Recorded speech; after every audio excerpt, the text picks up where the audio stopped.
ఆదిమ అపోస్తుల యొక్క పరిచర్యలో మనం చూసినట్లయితే అపోస్తుల కార్యాలు 4:32 4:32 అపోస్తుల కార్యాలు, విశ్వసించిన వారందరూ ఏక హృదయమును ఏకాత్మయు గలవారై ఉండి ఎవడనో తనకు కలిగిన వాటిలో ఏదియూ తనదని అనుకొనలేదు, వారికి కలిగినదంతయు వారికి సమిష్టిగా ఉండెను.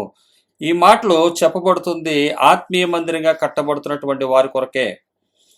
రాళ్ల మందిరాలు కట్టుకొని విస్తార ధనాన్ని సంపాదించుకున్న వారి విషయమై నేను ఇప్పుడు మాట్లాడలేదు. దేవుని వర్తమానం తెలియపరుస్తుంది ఏంటంటే ఆత్మీయ మందిరంగా కట్టబడే వారి యొక్క లక్షణాలు ఎలాగుండాలో అన్నది దేవుని ఒక వాక్యం తెలియపరుస్తుంది. ఆత్మీయ మందిరంగా కట్టబడటమే నిజమైన క్రైస్తవ్యం. దేవుడు క్రీస్తుని అంగీకరించిన వారు చేసేది.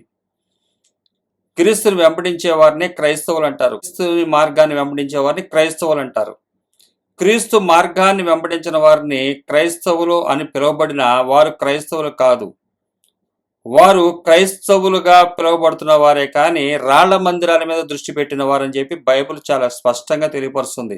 అపోస్తులు ఏదైతే చేశారో సమిష్టిగా ఉండెను అంటే ఇక్కడ ఆత్మీయ మందిరంగా కట్టబడుతున్న వారి విషయంలో చూస్తే వీరి యొక్క లక్షణాలు ఎలా ఉంటాయంటే సమిష్టిగా ఉంటుంది. మరి సమిష్టిగా ఉన్నది, మేమంతా సమిష్టిగా ఉన్నామని చెప్పి రాళ్ల మందిరాల్లో చూపెడుతున్నటువంటిది విషయం చూస్తే మేమందరము ఒక సేవకుని మాటే వింటున్నాము కాబట్టి మేము సమిష్టిగా ఉన్నాము అంటారే కానీ అందరికీ కూడా కలిగిన దాంట్లో సమృద్ధిగా ఉన్న దాంట్లో పంచుకునే స్థితి అక్కడ లేదు. కాబట్టి అది ఆత్మీయ మందిరం కాదు. ఇది నా మాట కాదు, బైబుల్ తెలియపరుస్తుంది. అపోస్తుల యొక్క పరిచర్య తెలియపరుస్తుంది. ఆయన మాటలు విన్నటువంటి అపోస్తులు తెలియపరుస్తున్నటువంటిది ఏంటంటే విశ్వసించిన వారందరూ విశ్వాసము ఉంచుట ద్వారా ఏక హృదయము ఏకాత్మ వారికి కలిగిందంట. గలవారే ఎవడను తన కలిగిన వాటిలో ఏదియూ తనదని అనుకోనలేదు, వారికి కలిగినదంతయు సమిష్టిగా ఉండెను. విశ్వసించిన వారిలో ఏముంటుందంటే ఏక హృదయము ఏకాత్మయు పనిచేస్తుంది, ఒక్కటే. అదే తండ్రి ఆత్మ, కుమారుడైన యేసుక్రీస్తు వారి ఆత్మ, పరిశుద్ధాత్మ, అలాగే శిష్యులే కానీ పౌలు గారే కానీ వీరందరూ కూడా ఏక హృదయము ఏకాత్మ కలిగి ఉన్నారు. ఇది క్రైస్తవ్యం అంటే. అలాగే ఎవడను తనకు కలిగిన వాటిలో ఏది తనదని అనుకోనలేదంట. అంటే వీళ్ళకున్నదంతా కూడా మొత్తం నాదే అని అనుకోలేదంట. ఈరోజు చూస్తే ఏం చెప్తున్నారంటే దేవుడు నన్ను ఆశీర్వదించాడు, దేవుడు నన్ను దీవించాడు, ఇది దైవ కృపలాగా చూపించేవారు మనం చూస్తుంటాం. కానీ నిజమైనటువంటిది ఏంటంటే ఏక హృదయం ఏకాత్మ కలిగి ఉండి ఎవడనో తనకు కలిగిన వాటిలో ఏదో తనది అనుకోలేదు, వారికి కలిగినంతయు సమిష్టిగా ఉండెను. ఇదియుగాక అపోస్తులు బహుబలముగా ప్రభు అయిన యేసు పునరుద్ధానమును గురించి సాక్ష్యం ఇచ్చిరి. దైవ కృప అందరి యందు అధికముగా ఉండెను. ఏ విషయంలో వీరికి దైవకృప అందరికీ సమిష్టిగా ఉండెను? దైవకృప అంటే ఏంటి?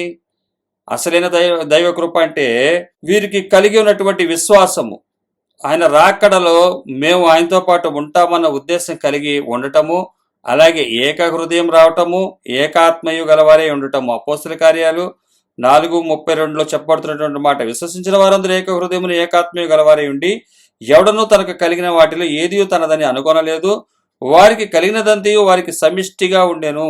ఇదియుగాక అపోస్తులు బహుబలముగా ప్రభువైన యేసు పునరుద్ధానమును గురించి సాక్ష్యం ఇచ్చిరి.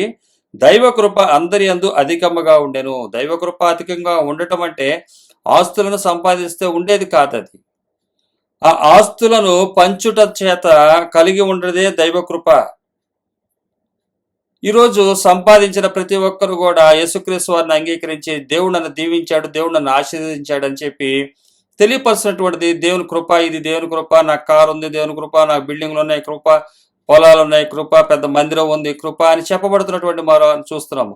నిజమైనటువంటి క్రైస్తవునికి ఉన్నటువంటిది దైవకృప ఏంటంటే ఎవడను తనకు కలిగిన వాటిలో ఏది తనదని అనుకొనలేదు, వారికి కలిగినదంతయు సమిష్టిగా ఉండెను.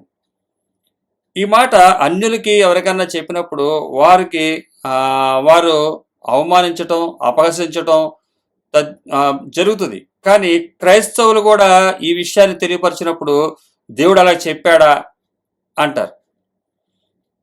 దేవుడు అలా చెప్పాడా అంటారు. ఈరోజు సిగ్గుపడతారు, అవమానపడతారు అని మనం చెప్తే సిగ్గుపడనివ్వడు, సిగ్గుపడే ప్రసక్తి లేదు, సిగ్గుపడకండి, ఆయన మనల్ని సిగ్గుపరచడు అని చెప్తారు. ఆదాము అవ్వ విషయంలో జరిగింది అదే. దేవుడు తింటే చస్తారని చెప్పాడు, కానీ తింటే చావరని చెప్పింది అపవాది. దేవుని వాక్యానికి వ్యతిరేకమైనటువంటి మాటలు ఈరోజు వినటం చాలా దురదృష్టకరం. దేవుడు ఏదైతే చెప్పాడో అది జరుగుతుంది. నా మాట మీరు వినకపోతే ఇప్పుడు సిగ్గుపడును. ఆయన కూడా ఇటువంటి వారిని చూసినప్పుడు సిగ్గుపడునంట. ఎందువల్లంటే వారికి ఇచ్చినటువంటి తలాంతును, వారికి ఇచ్చినటువంటి ఆ యొక్క దేవుని యొక్క గ్రేస్ని, ఇవ్వబడినటువంటి ఆస్తినే కానీ వినియోగించుకొనకుండా సిగ్గుపడనివ్వడు అని చెప్పి మీరు ఎవరికి ఏమి చేయనవసరం లేదు, దేవుడు మీకు ఇచ్చింది మీరే ఉంచుకోండి, ఇటువంటి మాటలు తెలియపరిచేవారు వారిని వ్యభిచారులారా అని ఆయన పిలుస్తున్నాడు. ఇది బైబిల్లో చెప్పబడుతున్నటువంటి మాట. అపోస్తులు సిగ్గుపడలేదు. ఈ విధంగా ఆస్తులను పంచితే ఈ లోకం ఏమంటదంటే వీళ్ళు పిచ్చోళ్ళు రా అంటది, అపహసిస్తుంది, సిగ్గుపడేటట్టుగా మాటలు మాట్లాడుతూ ఉంటారు. కానీ క్రైస్తవులు ఈరోజు పాస్టర్స్గా ఉన్నవారే, వారికి మాటలు చెప్పినప్పుడు సిగ్గు మనం పడాల్సి వస్తుంది. వారు ఈరోజు సిగ్గు మనం పడినప్పటికీ కూడా ఆయన రాకడలో ఆయన మనల్ని చూసి సిగ్గు నొందకుండా ఉంటాడు. ఇది దేవుని యొక్క వాక్యం తెలియపరుస్తుంది.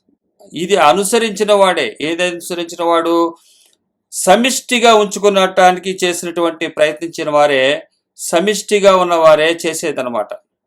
వారు సిగ్గు నొందరు, వారిని చూసి ఆయన సిగ్గుపడడు, గర్వపడతాడు.